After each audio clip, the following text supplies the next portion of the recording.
Our guy is just taking a stroll while everyone else is playing a horror game. His eyes lock on, he takes flight like he's got creative mode enabled, and looks the pack leader straight in the soul. 1 slash. That's all it takes. The air itself gets deleted, and the big bad werewolf, the one that had a veteran hunter shaking, ends up in more pieces than a Lego set. Jin just looks back and asks if that thing was actually supposed to be a challenge. Total, absolute, menace. But to understand how we got here, we need to go back to the beginning. Imagine a forest where even the trees look like they're judging your life choices. A place filled with things that definitely don't want to be your friend. This guy is Kim Woo-jin, and he's currently being turned into a chew toy. But then he wakes up, safe in his bed, panting like he just finished a marathon in a sauna. Most people write down their dreams so they don't forget them, but Jin writes them down so he can figure out how to stop dying. The man is exhausted. Every time he closes his eyes, he's back in that hellscape. If he dies there, he wakes up here. It's a cycle of trauma that would make a therapist buy a second yacht. So for 12 years, he decided to get good. He mastered swords, tactics, and survival until he started treating these monsters like minor inconveniences. But there's a problem. Reality isn't a fan of the no-sleep meta. His doctor tells him he needs a hobby, but the only hobby Jin wants is 8 hours of sleep without a demon trying to eat his liver. Then, his nose starts leaking. His heart decides it's done with this save file. He collapses into a pool of blood that's bigger than an OnlyFans girl's career. He feels his body getting lighter. The pain? Gone. The headache? Deleted. He thinks he finally got that rest he wanted, except he wakes up leaning against a tree. The nightmare world is back, and this time there's a giant lizard dog breathing down his neck. He realizes his real-world body is officially cooked, which means if he dies here now, there is no bed to wake up in. This is his life now. He reaches for his blade. His brain says run, but his body, which is way younger and stronger than before, is screaming for a fight. He steps in, spins like a Beyblade of death, and leaves the lizard in the past tense. He doesn't just kill it though.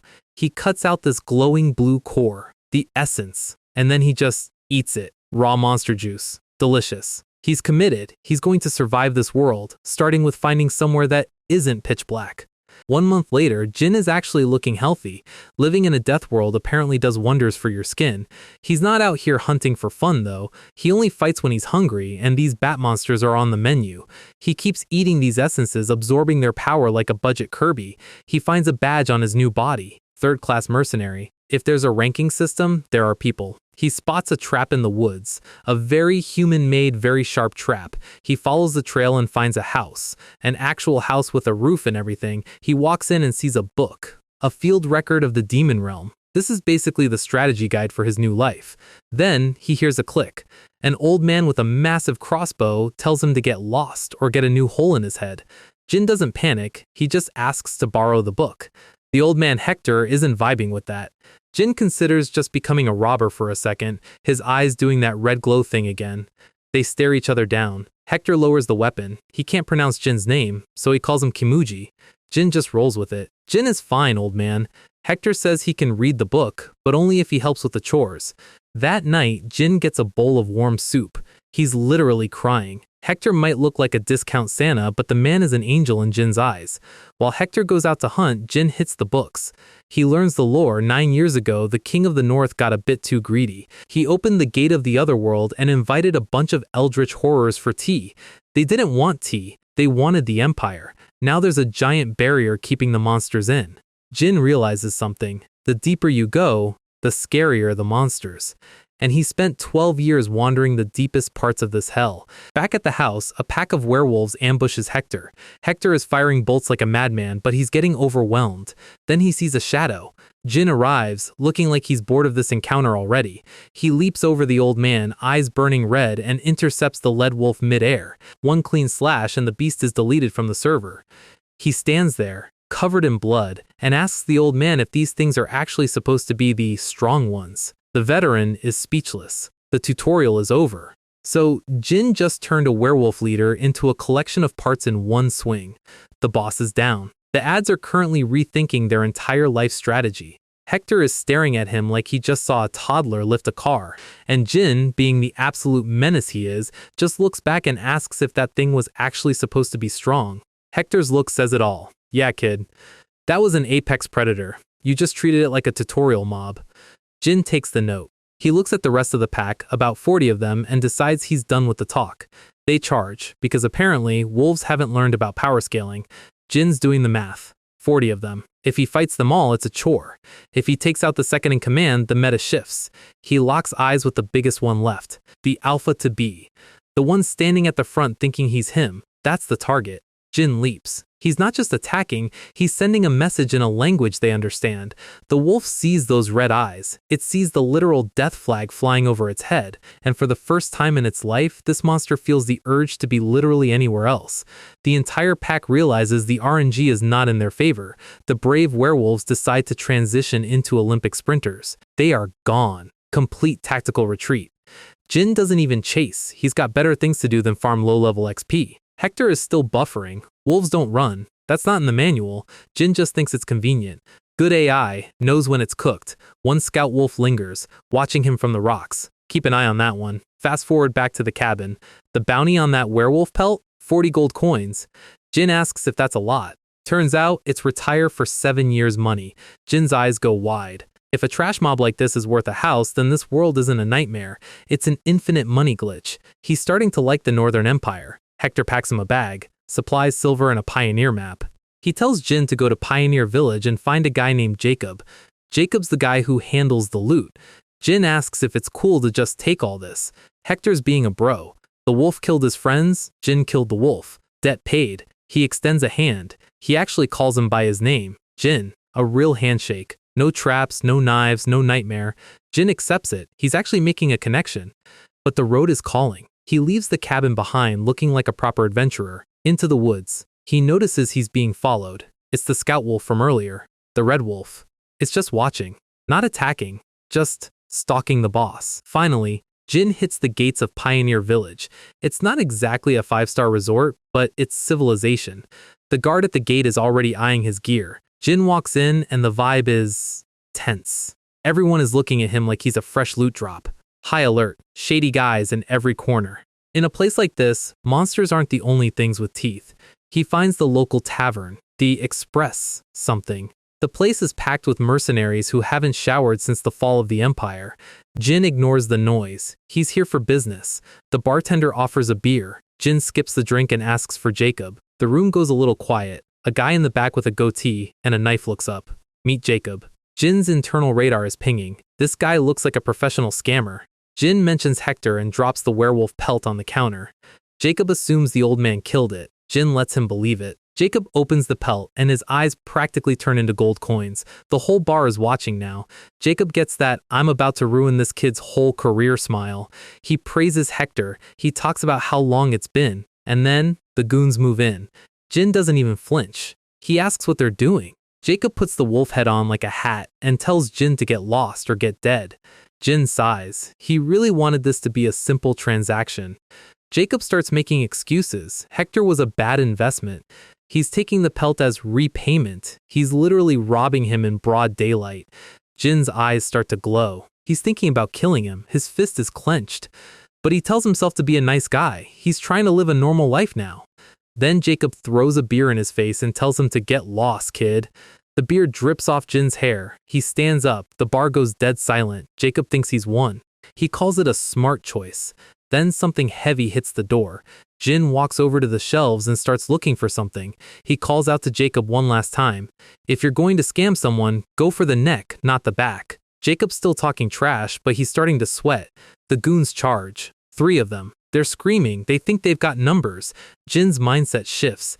These guys aren't people to him anymore. They're just mobs with bad loot. He moves. It's a blur. The first guy realizes he's way out of his league. Red eyes. Kill mode activated. 1 slash. The room is suddenly much messier. The big guy with the axe tries a heavy overhead.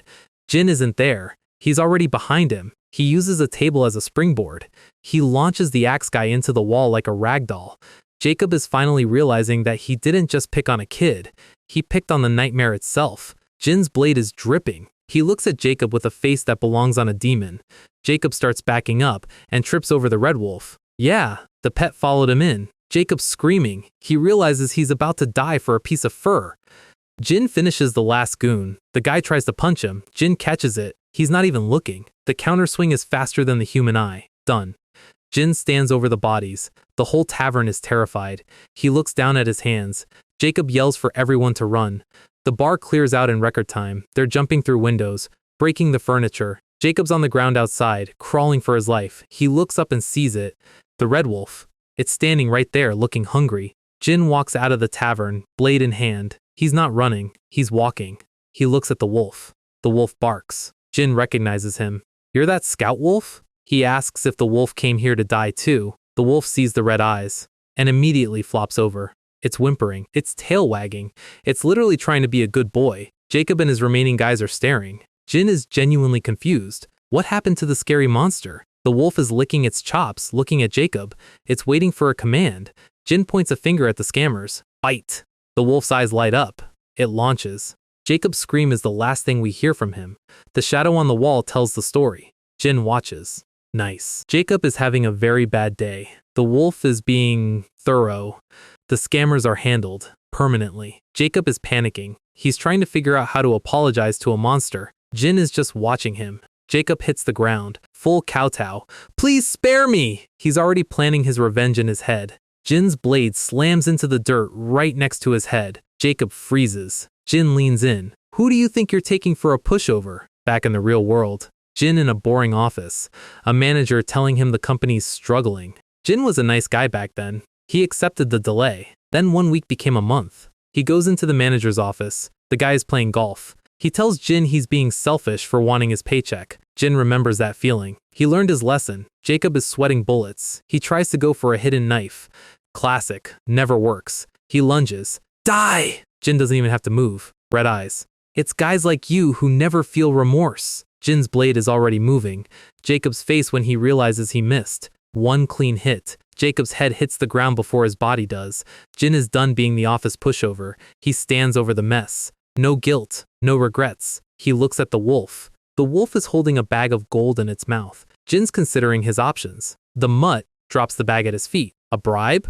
A peace offering? You want to tag along? The wolf nuzzles his leg. It's official. Jin actually pets him. He's got a weirdly soft look for a guy who just cleared a bar. Clever thing. Let's get along, mutt. Title card drop. The journey officially begins. Next morning, Jin wakes up in a real bed. He's smiling. A perfect deep sleep.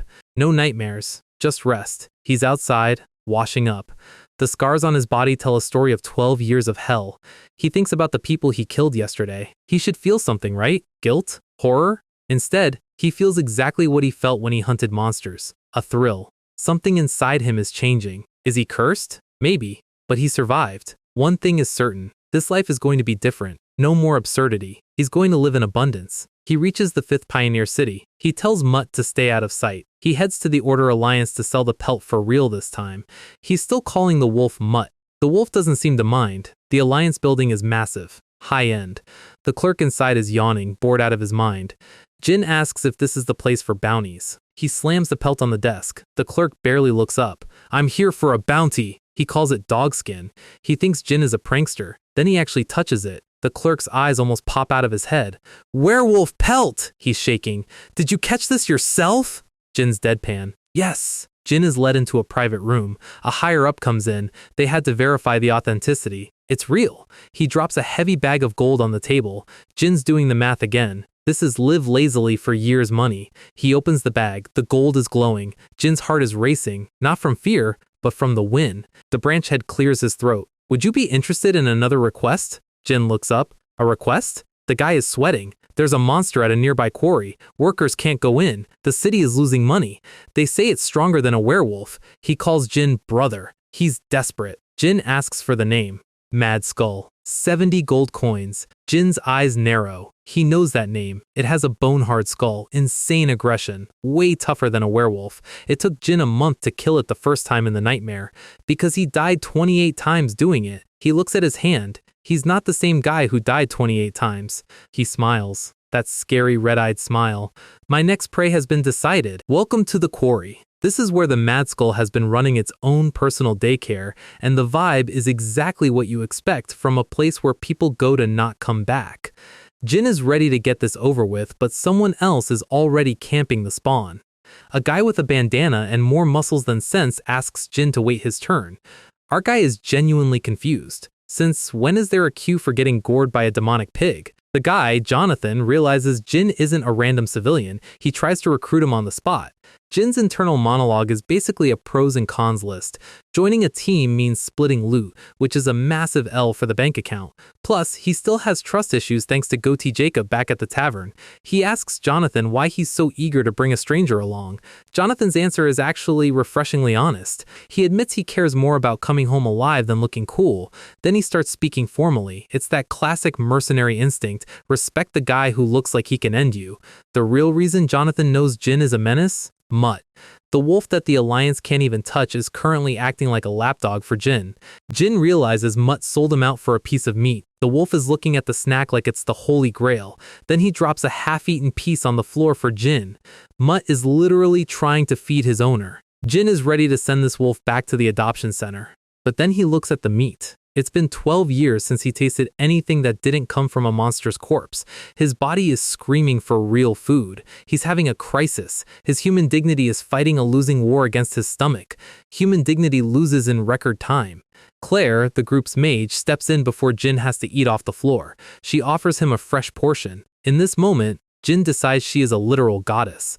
They head into the mine. It's spicy, savory, better than anything from his old life. Now that everyone is fed, it's time for the "Who are you" talk. Meet Captain Jonathan and Claire. Jin keeps it simple. He's just Jin now. Jonathan smiles. He's glad the scary kid with the glowing eyes is on his side. They reach the arena. Jonathan starts barking orders. The plan is standard: nets, spears, and magic. Jin watches Claire start her cast. This is his first time seeing real magic in person. The book glows, the symbols light up, and she drops the blessing. Feather step. Jonathan looks like he just chugged a gallon of Red Bull. He warns them the buff only lasts about 5 minutes. He moves to the entrance. He's the bait. Jin is genuinely impressed. Magic isn't just cool, it's a game changer. He's already wondering if he can add wizard to his resume later. Jonathan yells for everyone to get ready. The ground starts to shake. Jin thinks the plan is solid for a group of normals, but he knows the Mad Skull better than they do. Jonathan comes sprinting out of the tunnel, and the trap team misses the window.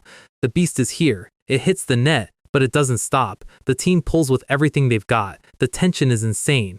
But the Mad Skull is not your average farm animal. Jonathan calls for the spears. The mercenaries move in, and the boar just powers through the resistance. It lets out a screech that probably shatters eardrums. The team is losing their footing. The strength gap is becoming very obvious, very fast. Jin realizes the script is going off the rails. The mercenaries are being tossed around like laundry. Jonathan is screaming at his men to hold the line, but the line is currently a suggestion. The Mad Skull locks eyes with its next target. It breaks free. It charges directly at Claire. She's a mage, not a tank. She can't take a hit like that. She prepares for the end, and then Jin is just there. He catches the charge with his bare hands. He's holding the tusk of a 3-ton monster like it's a handle on a bus. The boar is confused. This wasn't in the boss fight mechanics. Claire tells him to run. Jin doesn't even look back. "Don't worry," he says, "because I've already beaten this level 28 times. The fight officially restarts. Jin sidesteps the tusk and lets the momentum carry the beast past him. He's not just fighting, he's dancing around the hitbox. He grabs his blade. One clean slash across the flank. Jin realizes he's actually stronger than he was in the nightmare. The Mad Skull has raw power, but Jin has the strategy guide. Claire drops another feather step buff on him. Jin feels the weight of the world lift off his shoulders. The 30-kilo pack he's been carrying feels like nothing now. Now he's actually faster than the boar. Jonathan tries to send his men in to help. Jin yells for them to stay back. In a fight like this, teammates are just obstacles. Here is the secret to hunting a Mad Skull. It's a pig. It runs in a straight line. It has the turning radius of a freight train.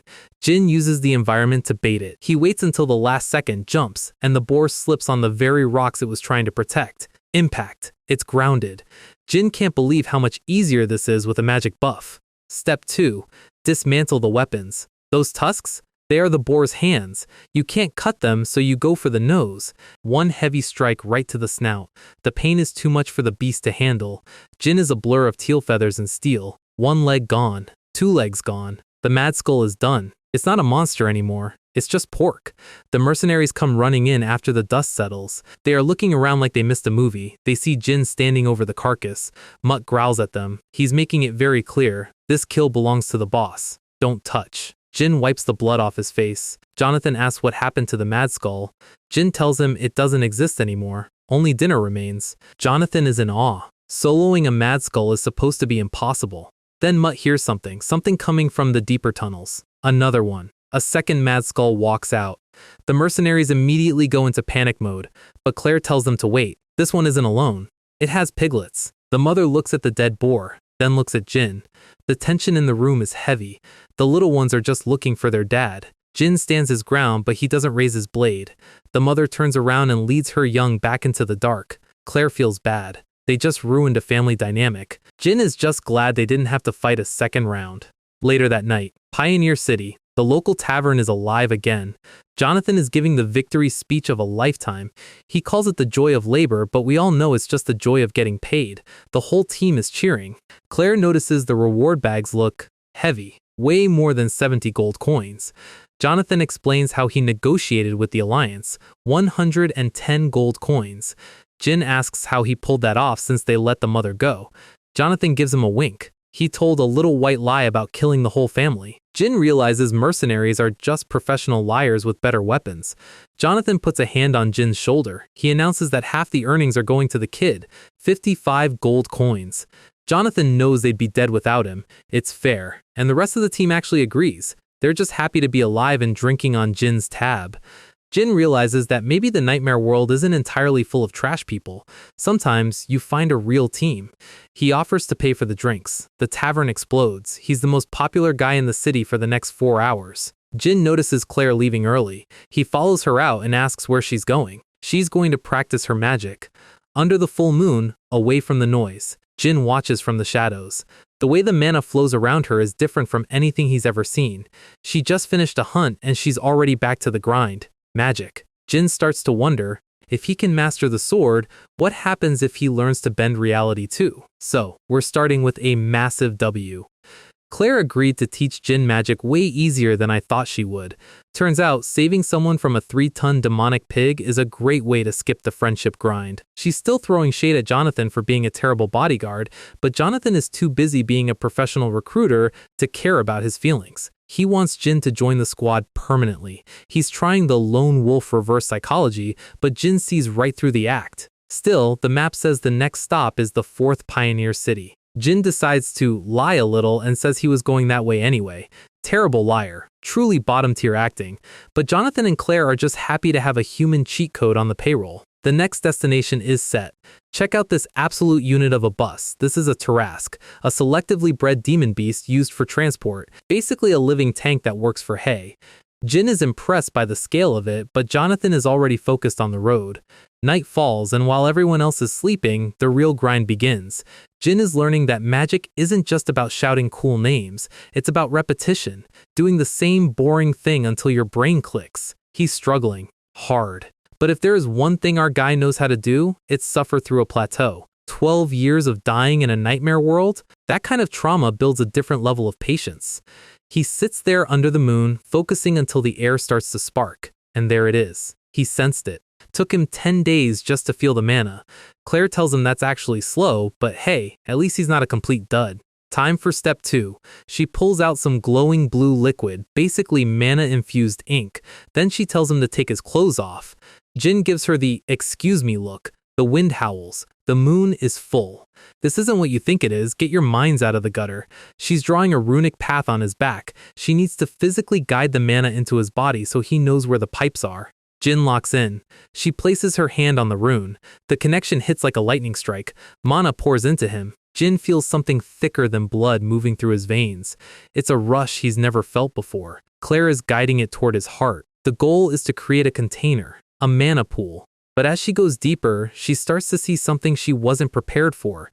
Jin is struggling to hold the breath of the magic. Claire pushes harder. And then, she enters his inner world. It's not a quiet garden or a lake. It's a void of ink and blood. A giant, multi-eyed mantis demon looms over everything. It's the embodiment of every nightmare Jin survived. Claire is paralyzed. This isn't a human soul. Suddenly, the mana flow reverses. Jin's body isn't just taking the mana, it's hunting it. He's draining her dry like a vacuum. Claire can't pull away. She's about to be a manaless husk. Then, Mutt to the rescue. The wolf grabs her and yanks her back before the vacuum finishes the job. Claire is trembling, tears in her eyes. Jin snaps out of it, looking genuinely concerned. He has no idea what just happened in his own head. Claire is trying to process the horror show she just saw. An inner world is a reflection of a person's nature, and Jin's nature is not okay. She looks at him, this guy who seems so calm, and asks the million-dollar question. Jin, be honest with me. Have you ever eaten an inner core? Jin is confused. Inner core? He realizes she means the demon beast essence. He says, yeah, I've eaten a few. Claire asks how many. Jin says casually, like he's talking about vitamins, tens of thousands, over about 10 years. Claire looks like she just saw a man eat a nuclear reactor. She tells him that normally, you eat one and you die or turn into a monster. Let's talk about karma. It's the demonic energy that turns regular animals into demon beasts. The core is the concentrated heart of that corruption. Eating one is basically inviting a demon to rewrite your DNA. Claire is staring at Jin during the walk the next day. She's thinking about the dark priests, the cultists who followed the monsters when the gate first opened. They called the monsters angels and ate the cores to gain power. Most of them lost their minds. They even sacrificed people, complete lunatics. Jin doesn't look like a dark priest. He's too blunt. But she can't get over the tens of thousands part. While she's overthinking, a monster attacks from the brush. Jin cuts its head off before it can even growl. And then, he instinctively reaches for the core. Claire catches him red-handed. She goes full strict mom mode and tells him to stop immediately. Jin is skeptical. He's been doing this for a decade and he feels fine. But then he remembers the way he felt nothing after killing those scammers. The way he craves the fight. Is he actually turning into a monster? Claire plays her best card. If you keep eating them, you won't be able to use magic. That hits home. Jin wants the utility. She explains that he might never cast magic, but he can still use mana arts. Basically, using mana to turn his body into a living weapon. They finally arrive at the 4th Pioneer City. The place is crawling with mercenaries. And in the middle of it all, Holy Knight Raymond. The guy looks like he walked off a Best Paladin poster. Jin can tell immediately this guy is on a different level. Jonathan explains the gig. It's a request from the Golden Bug. Jin has no idea who that is. Jonathan explains he was the richest tycoon in the north. But he died recently. Rumors say he was murdered. Now his sons want their inheritance moved inside the barrier. We're talking about moving a fortune through monster-infested territory. No wonder every mercenary in the country is here. It's the Black Marlin's turn for the interview. Jonathan drags Jin forward. And then he drops the most embarrassing hype speech in history. He introduces Jin as the Head Crusher. Jin is dying inside. That is the cringiest nickname he's ever heard. Raymond looks at Jin. He grants them a 100 gold coin contract. Jonathan is celebrating like they won the lottery. 100 gold just to move luggage? Jonathan tells him it's because of his name value. Apparently, word got out about the Mad Skull and the Wolf. Jin just hopes the name Head Crusher doesn't go on his tombstone. Still, the fame has a benefit. It gets him close to the Holy Knights. That night at the quarters, the mercenaries are blowing off steam in the arena. Punching, drinking, the usual. Jin is rapping his knuckles. He has a plan. According to his research, Holy Knights respect strength. If he shows off, Raymond might take an interest. Jin steps into the ring. He's going to draw that knight's attention the only way he knows how. First guy charges. Jin dodges. One punch. Face meets floor. Next guy gets a knee to the solar plexus. The crowd starts to roar. Head Crusher! Head Crusher! Up on the balcony, Raymond takes a sip of his drink and looks down. Jin isn't done. He needs to make it undeniable. He starts clearing the ring. It's not a fight, it's a highlight reel. Raymond is finally watching. He's wondering where a mercenary with this kind of technique came from. Exactly what Jin wanted. Raymond turns to his apprentice, Rex. Rex, go fight that guy. Rex is insulted. He thinks fighting a mere mercenary is beneath him. Jin looks up and catches Rex's eye. The apprentice knight is coming down. Back at the dormitory, the vibe is tense. Claire is worried. Jonathan is confused. The regular mercenaries are just there for the drama and the drinks. Rex is losing his mind. He can't believe a mere mercenary is turning down a duel with a knight. Raymond tells the kid to settle down. He's the one actually reading the room. He asks Jin if he's injured. Jin gives him a polite, "No, I'm good." So Raymond asks the obvious, why the no to the duel? Jin pivots to the mercenary meta. He explains that he doesn't do anything for free. He's a professional. He suggests a bet. Raymond is skeptical. What could a mercenary possibly have that a holy knight wants? Jin reaches into his bag and pulls out an ungodly amount of gold. The crowd loses it.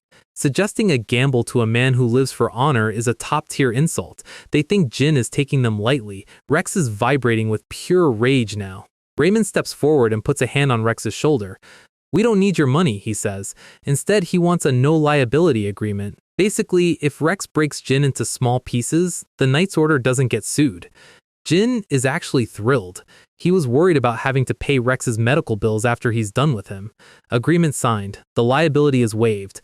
Rex looks like he's about to manifest a protagonist arc. Jin is just locked in. The crowd is chanting for the head crusher. Claire and Jonathan give him the "don't die" talk, but Jin has other plans. "I'll win," he says, not as a boast, just as a fact. Raymond tells Rex to give it everything he's got. He knows Jin isn't a normal human. Rex activates his mana arts. The golden energy swirls around him. The mercenaries are in awe. This is the high-tier stuff. Rex moves. Jin's internal radar is pinging. This speed is way beyond the trash mobs he's fought so far. The force is refined, sharp. Jin realizes that if he takes a direct hit without defense, he's actually going to see a game-over screen. He's analyzing the flow. Mana arts, huh? Rex lands a glancing blow. Impact. The ground cracks. Jin is sent flying back, but he's still on his feet. He wipes a bit of blood from his lip. Rex is trash-talking, calling him a wild beast compared to a knight. The crowd thinks the head crusher is getting cooked. Claire is biting her lip. Raymond is watching, and he realizes something is off. The fight continues. Rex is all over him. Jin is being extremely passive. He's dodging, parrying, taking small hits. Raymond is thinking, why is he dragging this out? When he fought the other mercenaries, he ended them in one shot. Does he have something up his sleeve? Rex goes for the finisher. A massive golden fist of mana. Jin doesn't dodge. He deflects it, bare-handed. The shockwave shatters the wooden railings. Jonathan's jaw hits the floor. Deflecting mana arts with your palms? That shouldn't be possible. Jin stands there, bleeding a little, but smiling. "I think I'm done measuring your combat power," he says. "Shall I check your durability next?" Jin moves. Rex doesn't even see the punch. It's a normal non-mana punch, but Rex looks like he just got hit by a truck. The kid is coughing up his lunch. Jin is savoring the sensation. This is what it's like to fight a real opponent.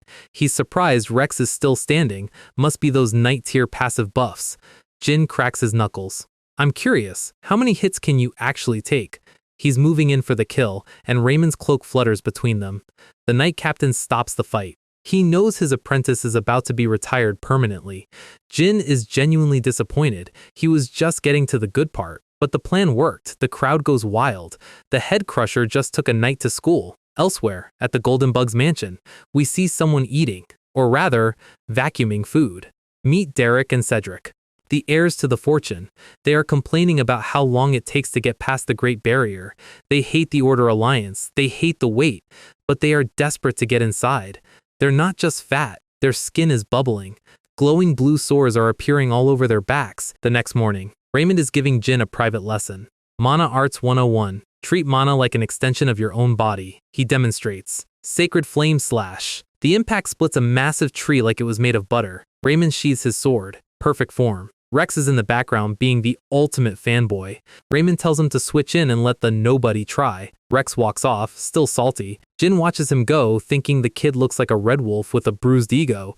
But more importantly, he's processing what Raymond just did. It was impressive, but Jin thinks he can do it better. Raymond tells him to focus. Hold the mana in your muscles. Seize it, he says. Jin takes a deep breath. He's used the basics Claire taught him, but as he focuses, something starts to surge. He feels Claire's gift, the mana she accidentally left in him. It's like a pilot light for a much darker furnace. Raymond is giving him more advice, but then he stops. He feels a chill down his spine. Jin manifests. Raymond's eyes go wide. He's doing it on the first try, but it's not golden. It's a sinister, dark purple energy that smells like the deep demon realm. Raymond is staring at him. Just what kind of monster are you hiding inside? Jin swings. The efficiency is low, but the power is undeniable. Jin thinks it looks cool as hell. The caravan moves out. The Tarrasque is lugging the clients. Claire is proud of him. Mastering mana arts in a day is a world record. Jin mentions that it felt like some of her mana helped. Claire blushes. She tells him to keep it as a little gift. Jin thinks it was a pretty big gift, but he'll take it. Rex rides by on his horse, talking more trash. He tells Jin not to slack off and to be grateful to Sir Raymond. Jin gives him the "is this guy for real" look. He's tempted to rattle the kid's cage again just for fun. He slaps the horse's rear as it passes. The horse panics. Rex almost falls off. Raymond apologizes for the boy. Jin sighs. No rematch today. Suddenly, a crash from the Tarrasque. Food is being thrown everywhere. Glass is shattering. Jin asks what the racket is. Raymond explains it's just the clients throwing another tantrum. Ever since their father died, they haven't stopped eating. Raymond tells him to ignore it. Jin disagrees. Something feels wrong. Inside the carriage, the brothers are inhaling food. The pressure in the air is getting heavy. Jin's red eyes are active. A monster is about to burst out. The ground shakes. The Tarrasque screams. It's bucking. The carriage is being shredded from the inside. The beast has gone completely berserk. Raymond realizes the clients are in danger. He calls for Rex. The knight captain draws his sword. The order: subdue the Tarrasque. Kill it if you have to. But then, tentacles burst out of the carriage. It's not the Tarrasque. A massive toothy maw with gray tentacles screeches at them. Claire runs up. Is that an abomination? A human warped by karma into a beast. Jin's eyes narrow. The clients have officially evolved into boss mobs. Raymond takes a deep breath. He launches into the air. Divine Flame Cleave! He splits the gray blob right down the middle. He screams for Rex to finish it. Rex charges in, sword glowing. He swings, and the pieces he just cut off start to squirm. The gray mass stitches itself back together instantly. Raymond is horrified. It regenerated? The abomination opens its mouth. Rex is too close. He's paralyzed with fear. The tentacles whip out faster than he can react. A spray of blood. The screen goes dark as Rex's sword arm hits the grass. Raymond is currently in main character mode, but the boss he's fighting doesn't care about his backstory. Rex is on the ground, missing an arm and leaking HP fast. The rest of the party is just standing there with their mouths open, watching the gilded hero struggle to keep his student alive. Raymond is tilted. He's a holy knight, and he's being pushed back by a literal pile of meat. He goes for a heavy vertical swing, unloading his signature move, Sacred Fire Slash. The impact is massive. The abomination's head splits like a dropped watermelon. Raymond dives in to grab Rex, telling him to hold on because the hero is here to save the day. Typical Holy Knight behavior, talking about hope while the floor is literally covered in tentacles. Jin is watching this from the sidelines and he can see the game over screen coming. The tentacles whip out from the ground and Jin moves before Raymond even realizes he's about to get spiked. He grabs the knight and slides him out of the kill zone just as the ground explodes. Raymond hits the dirt, looking less like a hero and more like a guy who just got carried. The crowd is panicking. They've realized the knight is down, which usually means the credits are about to roll. The abomination starts wriggling, shifting its mass, and lets out a roar that sounds like a choir of people dying at once. Jin stares it down. He knows this thing used to be human. It makes you think. But thinking doesn't pay the bills. Hacking does. Jin weaves through the tentacles like he's playing a bullet hell on easy mode. He notices the thing is digesting the environment to fuel its healing. Endless regeneration. The ultimate turtle build. Jin realizes this is going to be a battle of attrition, and he hates dragging things out. He lands a heavy strike, but the meat just closes up behind his blade. Even our guy is starting to get annoyed. This thing is the literal definition of uninstalling is faster. Suddenly, a spear flies through the air and pins a tentacle to the ground. Jonathan is back in the lobby, shouting that they aren't letting Jin do all the work. Claire opens her grimoire and starts chanting the holy scriptures, and blue mana begins to freeze the severed pieces of the monster. The mercenaries realize the strategy, stop the pieces from reattaching. Jin pauses for a second and actually smiles. He expected them to be useless, but they're actually playing the objective. The black blood starts dripping onto the grass, and the abomination starts glowing with a nasty purple light. The energy shift hits Jin like a physical weight. The monster begins to tear itself apart, screaming in a voice that isn't just one person anymore. Derek and Cedric's faces emerge from the shoulders, staring with dead, glowing eyes. It unleashes a massive AoE attack, tentacles flying in every direction. The force of it clears the area, and the monster uses the distraction to pull all its severed meat back into its body. It's basically a full heal in the middle of Phase 2. Jin doesn't let it breathe. He launches himself into the air, coming down with a strike that should have ended the fight. The abomination catches his blade with its own teeth. Steel meets monster bone and the shockwaves crack the ground. Jin slides back and Jonathan asks if he's good. Jin is fine, but he warns them the boss just got a buff. The mercenaries are looking at those faces on the shoulders and realizing the escort mission is officially over. Jin tells them the plan is simple. Keep hacking. Jonathan gives a thumbs up. He's already learned the attack patterns. Jin's grin gets a little wider. He ignites his blade with purple mana arts, the first time he's gone all out in front of the group. He charges. It's a blur of purple steel and flying gray meat. He is moving faster than the regeneration can keep up with. He shouts for the others to keep the pieces separated. He carves a path straight through the center of the mass and reaches his hand into the core of the monster, grabbing a glowing blue sphere. He says 2 words. It's over. The monster collapses into a pile of useless flesh as the mercenaries catch their breath. Claire is already tending to Raymond, who looks like he's questioning his entire career. The core Jin is holding is huge, a golden bug special. The party starts celebrating. They think they just won a massive reputation boost and a fat paycheck. Jin is the only one not smiling. He feels a rhythmic thumping in his chest, a heartbeat that isn't his. He stares at the core, and the core stares back. In the distance, the mercenaries are hugging and cheering, and watching them from behind a tree is a woman we haven't seen before. She looks at the remains of the sons and calls them incompetent. She's actually crying, but not because they died. She's crying because they were such a disappointment. Then she sees Jin pocketing the core. She asks who he is, and more importantly, why he's taking the internal core for himself. Night falls. The camp is quiet. Jin is sitting by the fire, holding the blue core. He doesn't hesitate. He takes a bite. His eyes snap shut, and his mind explodes. Suddenly, he's not in the forest anymore. He's in a stone dungeon. He sees one of the golden bug's sons strapped to a table. The red-haired woman is there, standing over him like a scientist over a lab rat. She tells him he needs to show her how special he is. She pulls out a vial of glowing blue liquid. She pours it directly into his eye. The man screams as black veins spread across his face. This is how abominations are made. Jin snaps back to the campsite, gasping for air. His body is rejecting the meal. He stumbles away from the fire and unloads his stomach on the grass. He's covered in cold sweat. He realizes that eating cores isn't just about power anymore. He's absorbing the trauma and memories of the monsters he eats. He thinks about the liquid in the memory, pure, concentrated karma, and that woman, a dark priest, someone playing God with demonic energy. Claire finds him in the woods and tells him they need to move out. She sees the state he's in, and her party mom instincts kick in immediately. She asks if he ate another core. Jin considers telling her what he saw: the dungeon, the woman, the torture. Then he decides against it. Explaining how he saw a memory from a piece of meat is a conversation he's not ready for. In the distance, the dark priestess is still watching them. She's tracking their movement, her eyes locked on Jin. She watches as Jin rejoins Raymond and Jonathan. She's confused. A guy who eats cores like they're candy should be a monster, not a mercenary. She says she's curious. She wonders if they'll be allies or enemies when they finally meet. The scene shifts to a rocky cliffside. It's funeral time. Raymond is leading the service. He's praying to Ea, the god of harmony. He's giving a speech about Rex's bravery and his dedication to peace. The whole group is there, heads bowed, paying respects to the kid who didn't make it.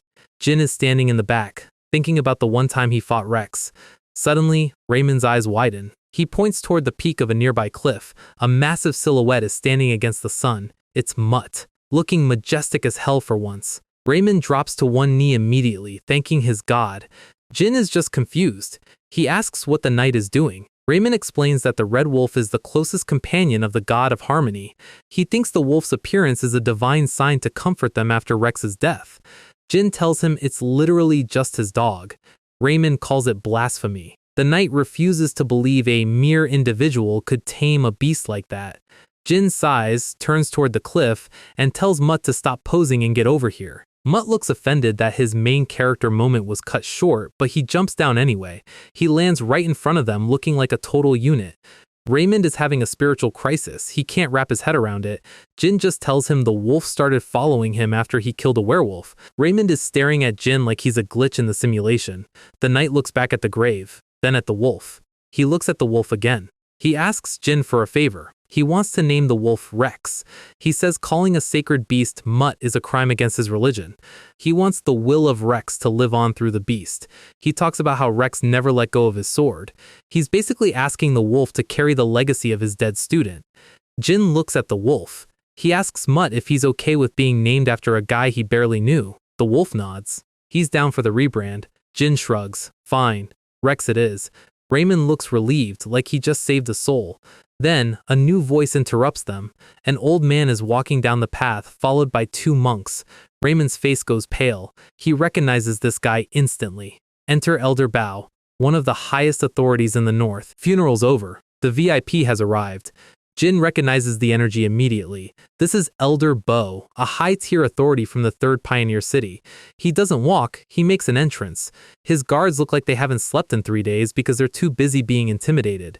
Raymond drops a bow. When the Gilded Knight shows respect, you know the power scaling is about to jump. Bo apologizes for the bad timing, but he's not here to mourn. He's here for the investigation into the Golden Bug's sons. Raymond gets defensive. He realizes the elder is looking at Jin like he's a piece of evidence.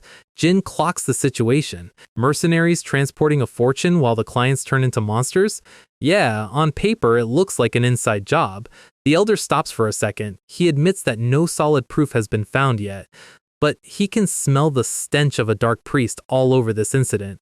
Then, he turns his blindfold toward Jin and asks what he thinks. Jin is thinking that this old man knows way too much. He asks directly, "Are you suspecting me?" The elder doesn't answer, he just invites them to the Vritra arena. Welcome to the third pioneer city. The arena is where people go to settle debts and prove they aren't monsters. Bo explains his logic. Talent usually shows up early, but Jin just spawned into the world one day and started clearing high-level content. Then he happens to be at the center of the abomination incident. Bo says it's suspicious. Jin actually agrees. If he were a local, he'd think he was a plant too, especially since he's literally an isekai protagonist. But he asks, what does this have to do with sparring with you? Raymond tries to back him up, saying Jin's body is still cooked from the previous fight. The elder just laughs. He frames it as a refusal to cooperate with the investigation. He's being completely unreasonable. Jin is caught between a rock and a very strong old man. He doesn't want to hurt the guy, but he can't just stand there and take it. Bao drops his cane. He tells Jin not to worry about his age. He steps forward, and the air pressure in the room shifts. He's fast. The old man's hand is a blur. He lands a great bell strike right on Jin's chest. Jin gets launched. He hits the wall hard enough to reset the building's foundation. Raymond is shouting that Vritra monks are built different, especially the elder. Bo warns Jin not to let his guard down. He starts moving again, closing the distance instantly, a flurry of strikes. Jin is parrying, but every hit feels like a truck. Wait, something is wrong. Jin realizes his body is fine. The injuries from the abomination are vanishing in seconds. Eating that core gave him the regeneration ability. Our guy just realized he's got a permanent healing buff. He smiles. Total jackpot. Bo notices the shift. He's fired up now. He says he'd love to keep going, but it's time for the real test. He puts his hand to his blindfold. Mind's eye. A spiritual projection hits Jin. Bo explains he gave up his sight for the ability to see the soul. He wants to pierce through Jin's essence. He's looking for the dark priest's signature. The projection enters Jin's mind, and Bo immediately realizes he made a terrible mistake. He sees monsters. Endless monsters. The elder is standing in a spiritual ocean of blood. He's terrified. Jin's mental world is a graveyard of everything he killed for 12 years. Bo snaps back to reality, shaking. Jin asks if he's alright. Bo is gasping for air. He's never seen a mental world that scary. But he notices the world hasn't collapsed. Jin isn't a dark priest. He's just a survivor of a hell he can't imagine. He puts his hands together in a sign of respect. He apologizes for being a dick. He reveals the real reason for the test. A quest. The arena doors open. A girl walks in. Meet Cindy, the youngest daughter of the Golden Bug. The quest is related to the dark priests. Jin stares at the newcomer. Cindy looks like she's here to talk business, not mourning. She introduces herself as the last of her family. They walk through the forest. Cindy explains the abomination situation is a pandemic. The city is the epicenter of a corruption wave. Jin realizes the land is literally turning into a demonic realm. They reach a clearing, and Jin sees his first rift core. It's an anchor for karma. It spreads corruption like a virus. A group of priests are kneeling around it, praying for mercy.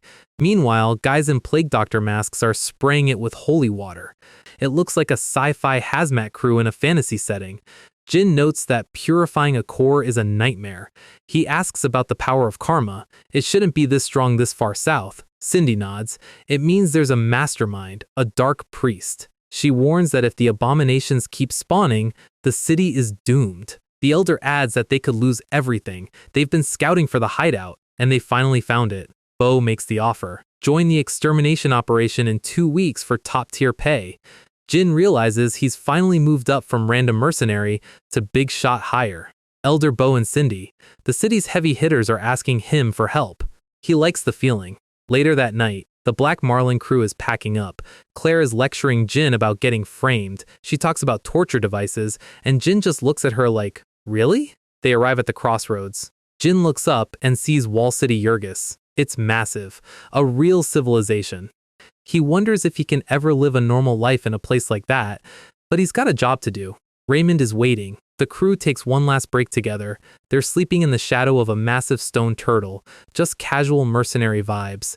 Jonathan is shocked Jin is leaving for the third pioneer city. He admits he's sad to see the head crusher go. Jin asks what they'll do next. Jonathan's plan? Drink. Then drink some more. Typical Jonathan. Jin turns to Claire. She says she needs more money for the magic tower. Jin asks what that is. She explains she's just a beginner mage. She wants to learn the high-tier stuff. The magic tower is essentially the Harvard of this world. Jin thinks it's admirable. He takes a long look at her. He reaches into his bag. He hands her a heavy sack of gold. He tells her it's to help her get to the tower. Claire tries to refuse. She thinks it's too much. Jin says it's a gift. He's indebted to her for everything she taught him. Jonathan and the others are in the background, eyes popping out at the amount of gold. Claire is speechless. She finally takes the bag. Jin smiles, a real one this time, and says he'll see her again. Claire is blushing hard enough to light up the woods. She grabs his sleeve for a second and thanks him. She promises to repay the favor. Jin doesn't look back. He tells them to take care. Jonathan gives a wave. Claire just stares at the gold bag. Jin bows one last time. The party is officially split. Rex, the wolf, is waiting for him. Raymond looks at the wolf and gives a final nod. The knight is satisfied. The legacy is safe. The birds fly off into the sunset. Jin and Rex walk toward the next horizon. The escort mission was just the prologue. Now, the real hunt begins.